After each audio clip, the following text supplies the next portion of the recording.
While this dialogue continues, Bhagwan has pointed out very specifically at a couple of different places about the caution, the caveat, a provisor, a prerequisite about who is qualified to be realized here and now or realized.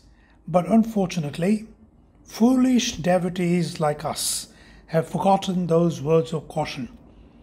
And Bhagwan Sri Raman Maharshi, who so succinctly, in a simple yet in his inimitable way, has told us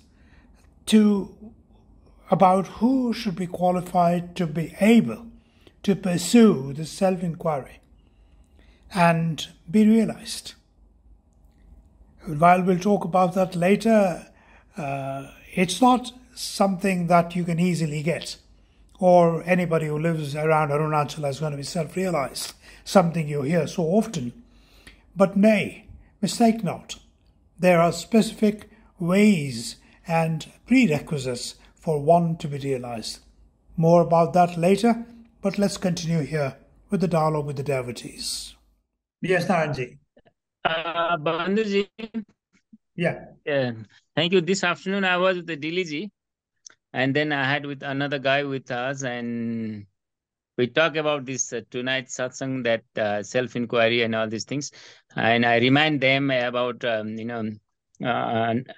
unreal things. And so someone told me, he stopped drinking for now 28 days. I said, oh, thank you. I'm happy for you. And I said, I told him, Hold on, Naranji, sorry to interrupt you. I think Sujit needs to change the link now. So there'll be a pause for a minute and we'll come back in a minute. He's using another link so that we are not cut off at 40 minutes. Now 28 days. And he said, oh, so the guy told me that he stopped drinking now for 28 days. Drinking. And okay, he said, okay. yeah. And he said, oh, yeah, good on you. He said, he's very happy. And I said, look, if we stop drinking, the drinking addiction, you have to stop at least 3 years. Otherwise, this addiction comes back, according to the, science or whatever, So you have to stop for 3 years continually. Then your drinking habit will be, gone forever. But it must be 3 years. 28 days is nothing. And so I gave him an example. Just to stop the drinking habit, you have to stop drinking. Then you forget drinking. Then, because our life is, happy with, looking into the unreal things. Every time we are happy, unhappy, because we have a habit of living in an unreal world. That means we have a big habit, we are a big addictive. That's a big addiction, being in an unreal world. So just to imagine, if someone has to stop drinking and just to get out from the unreal world that we have, been living for many lives, many lives, it is not easy, like even maybe practice to avoid the unreal.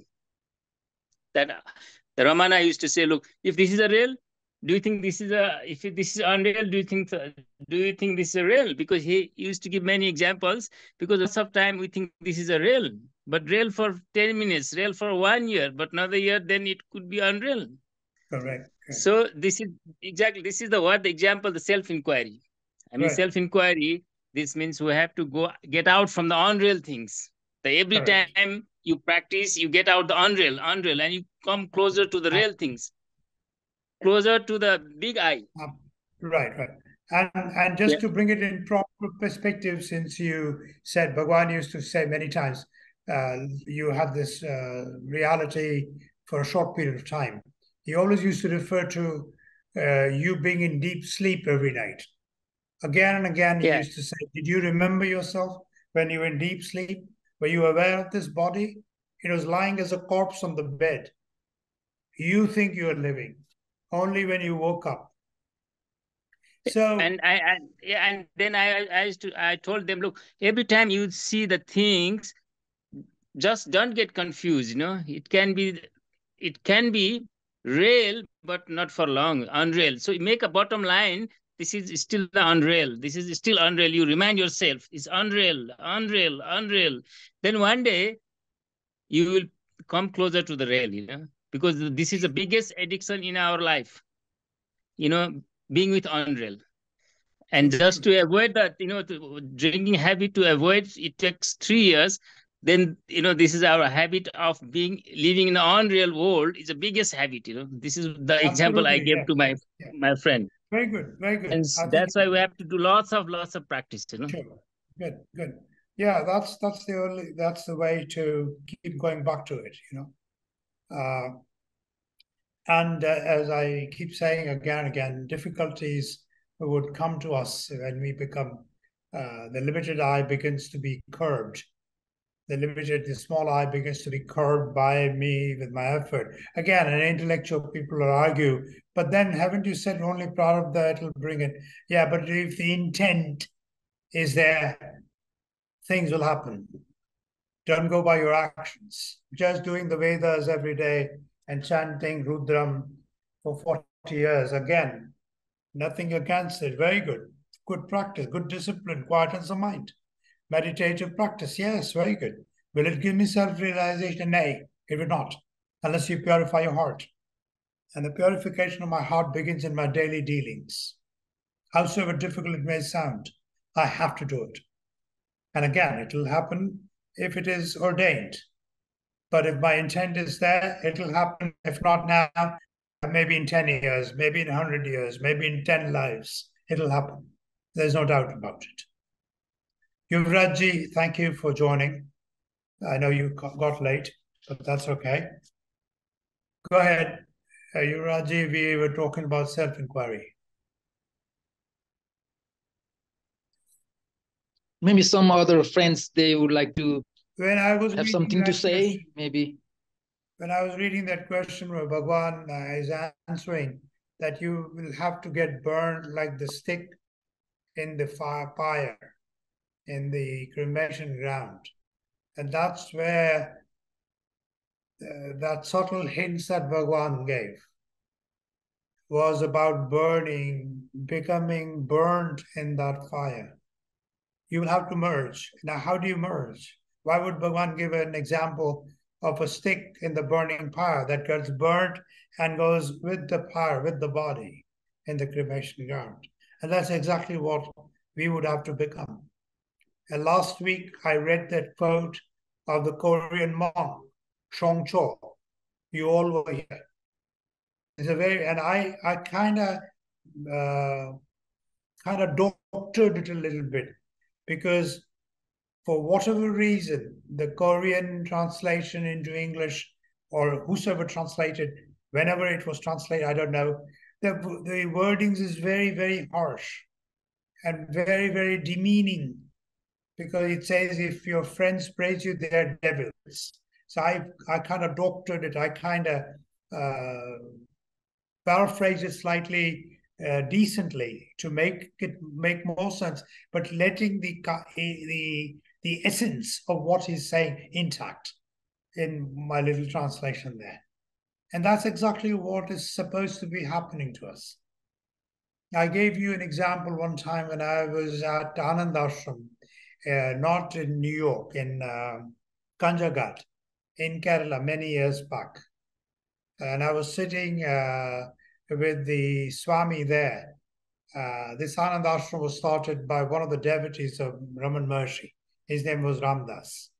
And then his followers are continuing. And so the head monk there at that time was Muktanandji, not that old Muktanandji who was in Ganeshpuri, who self-styled himself to be a disciple of Bhagwan Nityananda. Bhagwan Nityananda was a self-realized soul who did not announce any disciples. Another way of knowing true soul is that they have no disciples. They only have devotees. They don't have any sankalpa to say who would continue my ashram after my birth. There's nothing like that. So Muktanandji was at Anand Ashram in Kanjaghat, and I happened to be there, and I was sitting in his one lecture, morning or evening, I don't remember. And a lady who had just come from some other state of India, who was very associated with that ashram for many, many years. It was very evident from the way she was having a conversation. And Muktanandji had also just come back from a tour of different states the previous night. So this was his first lecture. And I was going to leave that day, but I was still there. So I was sitting in his lecture. And this lady, when he started speaking, she suddenly said, Swamiji, and he was saying he's going to share his tour and the satsangs he had, and he's going to talk about it. And then he said, no, but before you do that, I want you to talk about such and such thing. And it was more like a mundane thing. So what has the committee decided about this or that or something? And you look at the humility of that Swami. He spent almost more than half an hour talking about all the silly things this woman wanted to talk about. And I, as an outsider, not as ripe as that song, I was thinking, why is this woman doing this? You could tell easily it was her positioning herself as a very important member of the ashram and not letting the Swami who had just returned after 3 weeks of tour to speak about what he wanted to speak. And that's what our ego does. But we have to be humble enough to say, okay, if that's what you want to talk about, I'll talk. Like Bhagavan walked into the hornet's nest on Arunachala. You all probably know about it, but if you don't know, it's a very small incident, but it's a powerful message. Hornets are the biggest bees, as you know. They sting very hard. They're black, 100% black. And they have a big, large nests, usually in a bush somewhere. They're not in the houses. And Bhagavan was walking on Arunachala, and mistakenly, unintentionally, he brushes against a hornet's nest. And the hornets stung Bhagavan's left thigh. And they sting you and fly away. They sting and fly away. And within 1 minute, you could have hundreds of them on you. And he had a swollen thigh, the same thigh, which the vermins and the insects had eaten up when he was in Patal Lingam. And those thigh marks, I'm talking about when he was 17 years old. And those marks which had drilled a hole in his thigh never left him. The same thigh was stung by these hornets. And Bhagavan did not move. He stayed there till all the hornets had flown away. They fly away, they don't stay. And then he came back, and then no doubt the attendant was massaging, and they said, and one of the devotees said, but well, then why did you let that happen? He says, how could I not? I had to repay that. I had disturbed them. They were doing exactly what they were supposed to do. And he didn't move. I wish we could be at that stage. We are not. We will run away. And same thing happened when robbers came at night. They crashed one glass pane on that whole hall. And everybody woke up. Kunju Swami was there in the room. And they all came closer to Bhagavan, scared. And Bhagavan immediately said, they all woke up. I think Kunju Swami and others were saying, Ramakrishna Iyer. They were saying, thief, robber. And Bhagavan, what did Bhagavan say?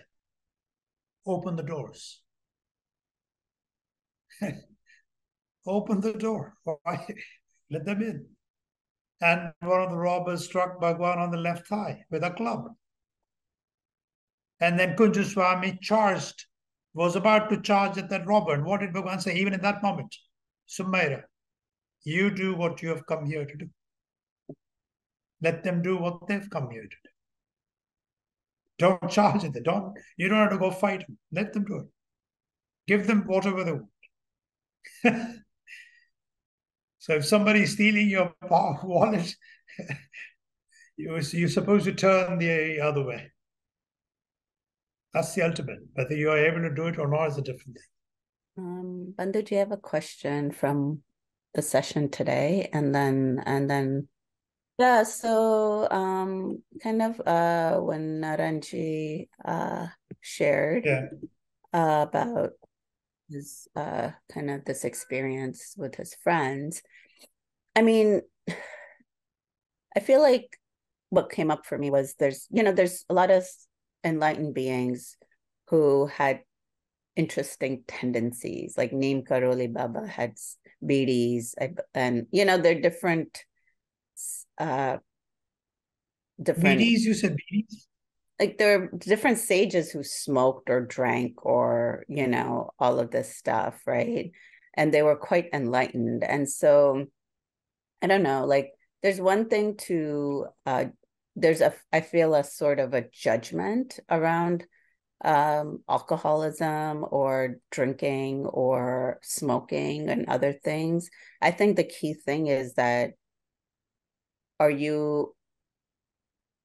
that is a object or a tool, and how are you relating with that, and are you deeply aware of how it's supporting your dissolution of small I or purifying, because in Brahman all of these were created. It's part of the universe. Maybe like Ayurveda, everything is nectar or poison. That's what the scriptures say. And so I think it's a bit judgmental to identify certain things as bad, or because at the end of the day, it's not about being good or bad. But what is your relationship to it, and how are you approaching it, or where is the state of the awareness? And if it is not question. So what is the question, Shweta? Yeah, so it's not really a question. I just feel like there's so much judgment in that conversation. Right. That discussion, because to me, like there are plenty of examples of our sages there were probably judged because there's a certain sense of moral social conditioning that alcohol is bad or smoking is bad. But I don't know. I don't think that's necessarily true, because to me it boils down to how are you relating to it. We have plenty of examples that many okay, I think I get your point, and I think both are right, because what you're saying is right, that we don't have to, and that's why, if you recall, just about a few minutes back, Bandhu had said that even when you hear something bad about somebody, rather walk towards them, don't go away from them, because we tend to hold on to the negative thing about somebody. Why? Because negativity is big inside me, not in this, just in this life. You may be a very noble man, but you may forget you have a negativity which are older, deeper than seas, and higher than the highest of mountains from previous existences. That's why we are angry. We are settling scores with other many times. So at the same time, what Naranji was saying was appropriate, because he was only trying to help that person relate to the extension of the practice, that even as alcoholism, pretend that 3 years is you're more prone to drop it altogether, though that's again a debate of medical thing. But he was not saying it was bad. He was just saying how we drew a comparison for the time, and how we have to keep going back to our small I again and again and again. So both points are very valid. Both points are very valid. And all these discussions teach us how to be able to walk this thin line of my own weaknesses and my own strengths. Let me also, just as an adjunct here, there's a shlok, there's a saying in Sanskrit which is not coming to Bandhu's mind right now, but the essence of that is, let the sword remain in its own, what do you call it? The thing in which you put the sword. The English word is not coming to my mind, nor is the Sanskrit word coming to my mind. Myan. रहने दीजो म्यान में. Don't take out the sword. So all of us, when we become saintly, if we are lucky enough in some life, we would have become saintly only after having been limited, wretched souls before. And that's why that mantra, that let it remain in the sword, don't go and ripple them. So if you, and the mention of bidis was about Surat Kumar, Ram Surat Kumar, who used to smoke, his chain smoker, even when he was in his late age. When I saw him for a brief moment, not a moment, brief time, 15, 20 minutes I was there. He's smoking all the time. So we don't have to think about that. We should not think about anybody's weakness.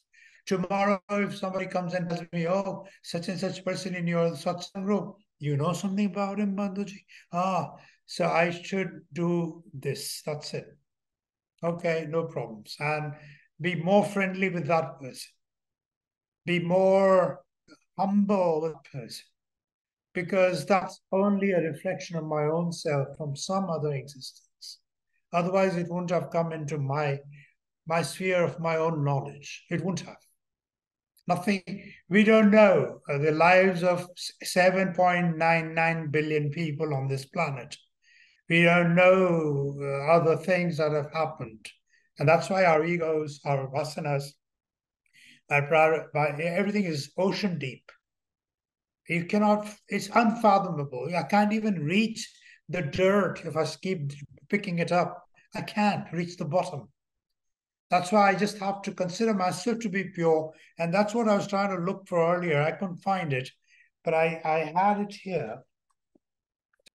That don't even limit yourself by thinking I'm a bad person. I don't have this good habit or I have this bad habit. Don't do that. Bhagwan has warned us. Don't ever even ponder about your own weaknesses. They are not yours. They are belonging to this body, which you think you are, which you are not. I can't find it. And I underlined it also, but I can't find it. Yeah. Bhagwan says somewhere, you don't have to worry about it. And there was an article that was published in Mountain Path many decades ago, where somebody came to Bhagwan. Bandhuji, may I say something? Yeah, just 1 second. Let me wrap up this sentence.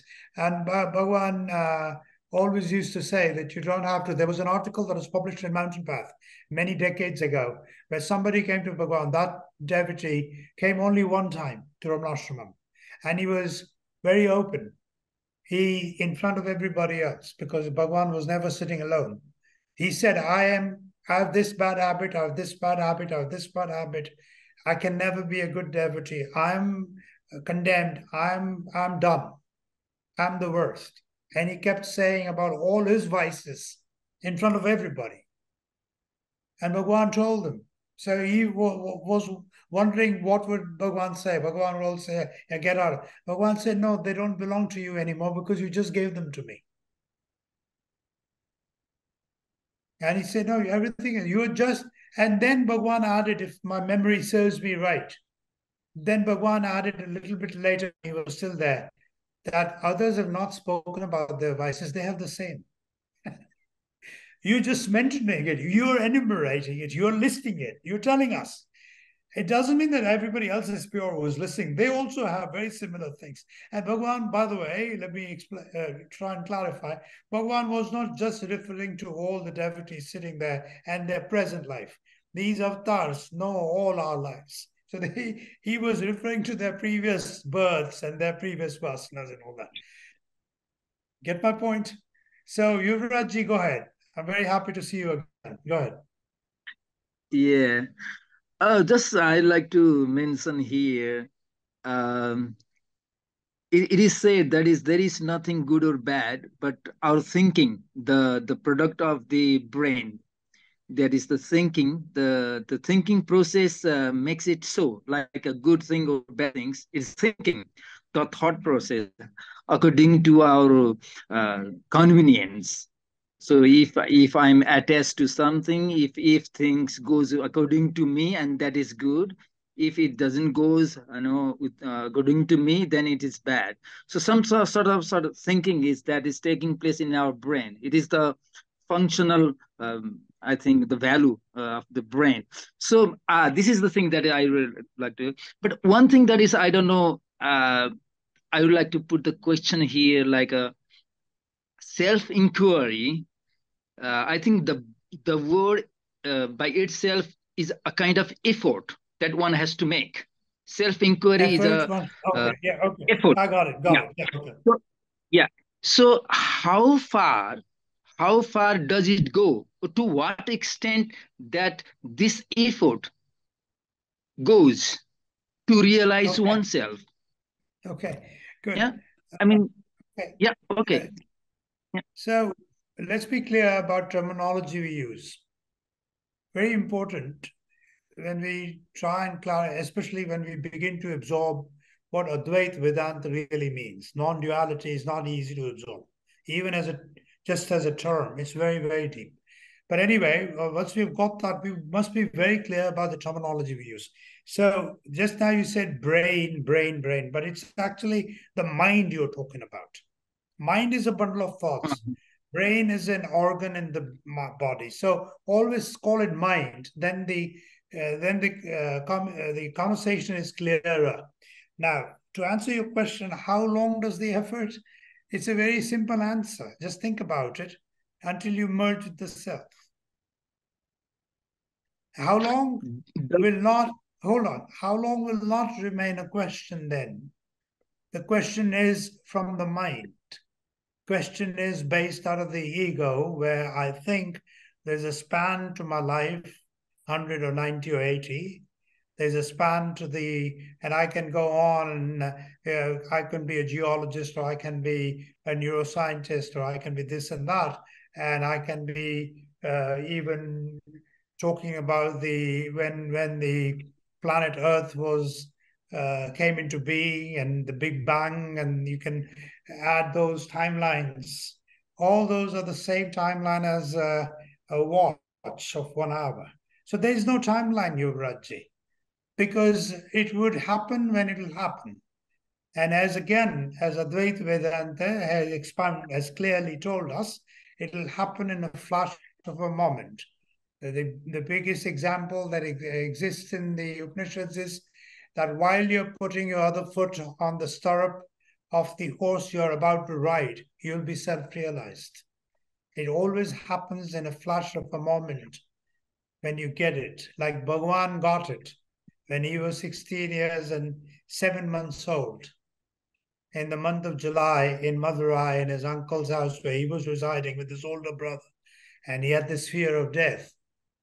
Right? You know that story, right, Yuvrajji? That he has this fear of death. And what did he have? Self-realization. I'm not the body. I cannot be this. I'm beyond the body. I'm not what I think I am. And that realization left him. So Yuvrajji, the answer is that when I stop asking questions, these things will become clearer. And these are the things that are not clear to me. And my mind is going to put the lasso around me all the time. They will never cease. Questions will come at a speed that you can never fathom. It will never end. How long is the time? Who can tell you? Because self-realized soul is not going to come out and tell you how long it takes. And supposing a self-realized comes and tells you it takes 17 years, 9 months, and 30 days. Your Yuvraj's mind would say, is it any shorter than that? Has anybody got it faster than that? Or you would say, is it 17 for everybody? There's no, just think of the answer. Let's say your question is answered by somebody. Will that answer be final? It cannot be. That's the nature of the mind. I have to recognize the nature of the mind. My mind is never satisfied with one answer. It never is. Never. Even out of courtesy and social etiquette, I may say, oh, now I get it. You don't actually tell the person that When I leave you, I'm still going to be thinking, that was not the right question. He didn't answer it properly. I wasn't asking him that. Last time I asked him that, he said that. This time when I asked him, he said, next time when I ask him, I'll make him say that. That's how your mind works. I'm just creating an example. We are not talking about any particular individual's mind. All of us are in the same boat, Yuvraj. I'm no separate than you are. I'm no more advanced than you are. I'm exactly the same spot. But we must be able to relate with each other to clarify these things, that these questions will never cease, never. They just don't. Is it? Go ahead. Is it because of? Is it because the answer is there is no answer of it? That's why we cannot make a question of it, or because the question itself is wrong to ask oneself, because one is playing with oneself. It's a very tricky part of the mind that one is playing with oneself. I don't know. Yeah, we would never know as long as the questions continue. So the answer is within the question, but you have to step outside of that mode. If I hope, I pray, I'm not sounding like I know better than you, but let me say this. When Yuvraj stops questioning Yuvraj, the clarity will emerge. Because just listen to Yuvraj saying, what did Yuvraj say? So is this a question because there's no answer, or there is supposed to be no answer? Or no, there's no answer to it because there cannot be an answer to it. Self-realization is not an object. You're still thinking of it as an object, as a thing to reach. It is not a thing to be reached at. It is within you. And it is not just a play of words. It's not just a play of words. It is a reality. This is what else is the reality, you tell me? Is there anything else in the world that can give you happiness? And happiness is ananda. Happiness is not joy. That's another terminology people confuse all the time. We had a guy who would always talk about biryani in our satsang when we'll be talking about ultimate happiness, because he was not clear about happiness and joy or pleasantness or pleasure. So be clear that these questions will arise as long as the mind is turbulent. Mind is not quiet. The meditative practice is not reached. And again, I'm not talking about Yuvraj. Don't take it personally. I'm saying the meditative quality has not reached that stage where I say, asking this question, this is a frivolous question. There's no good or bad or wrong question, but it's frivolous. Why?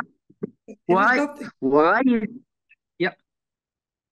Why is it? What I feel right now is like because I'm self-existent. I'm self-proved. So that's why it's not nice to make a question to oneself. Yes? Well, again, I'm self-existent. Okay. Yeah, what I'm hearing is duality, that you think you're self-existent and you. Yeah. Sorry. Yeah, because I'm self-existent, that's why it has no sense to make a question to oneself. I think I feel like that way right now. Am I right or wrong? I don't know. I don't know. Again, the right or wrong has to come from yourself. Because first of all, to think that I shouldn't question myself, I don't think is the best premise. Hold on. Right. It's mean to make oneself to question to oneself is in itself is self-proven. So it doesn't make any sense to make a question to oneself, self-inquiry. You are always there. You are already existed, is self-proved. No one has to ask a question to oneself then. So where does the significance of self-inquiry comes? I don't understand. Well, you're speaking and you're going around and round and round and with your own mind. You just now said, if it's self, that I don't have to ask any questions, there's no point. But then you're still waiting for an answer. And I was trying to keep quiet because you answered the question. I found the answer then. Okay, I found the answer now then. It's okay. Thank you. Right. So you have to quieten your mind. And that's what I was saying when you interrupted. Again, hold on. Yeah, Now, yeah. don't interrupt you, Raji. Sorry. Hold on. Yeah. Don't say anything, just listen. Unless your meditative practice, the quality of meditation improves. What does improvement mean? Improvement means I become so deep in my meditation that my mind begins to clarify these self-generated doubts in my mind. They will stop.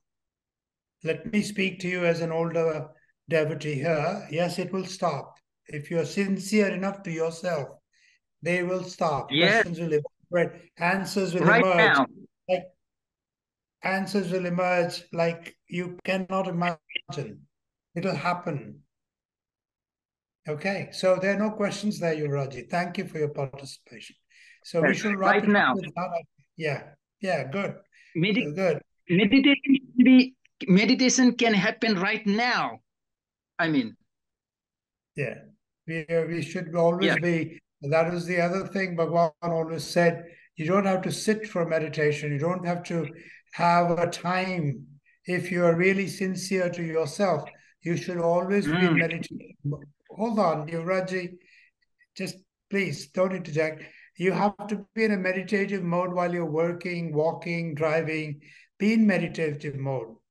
Ask yourself who is doing all this, and activity is not going to stop. If you're running a company, you're running a business, you're going to a job, you're running a bus, you're a bus driver, plane driver, you're not going to say, okay, I'm going to leave the plane. No, you're going to still do the function because that's the event of that life that has been ordained unto your existence as a human being. And that's what it is. And you have to just be meditative about it. And it'll happen.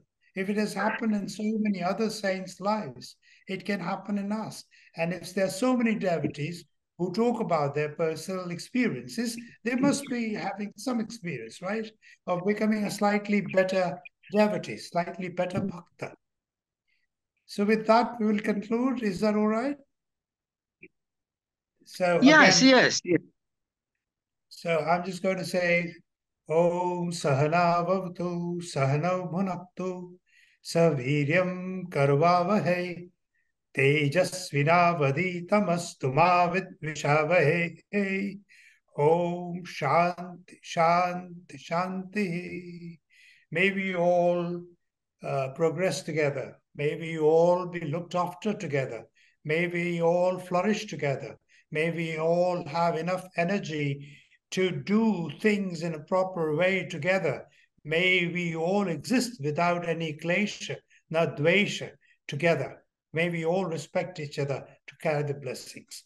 And to wrap up with Bhagavan's shloka, Hridayakor Madhye Kevalam Brahmamatram Ayahamaham Sakshat Atmarupena Bhati Hridi Vishya Manasatsvam Chinvata Majjatava Pavana Chalana Rodha Atmanishto Bhavatvam Atmanishto Bhavatvam Atmanishto Bhavatvam Atmanishto Bhavatvam. Om Arunachala, Arunachala, Jai Arunachala. Om Arunachala, Jai Arunachala. Thank you, Bandiji. I'm very happy. Jai Thank you. Jai Arunachala. Jai Arunachala.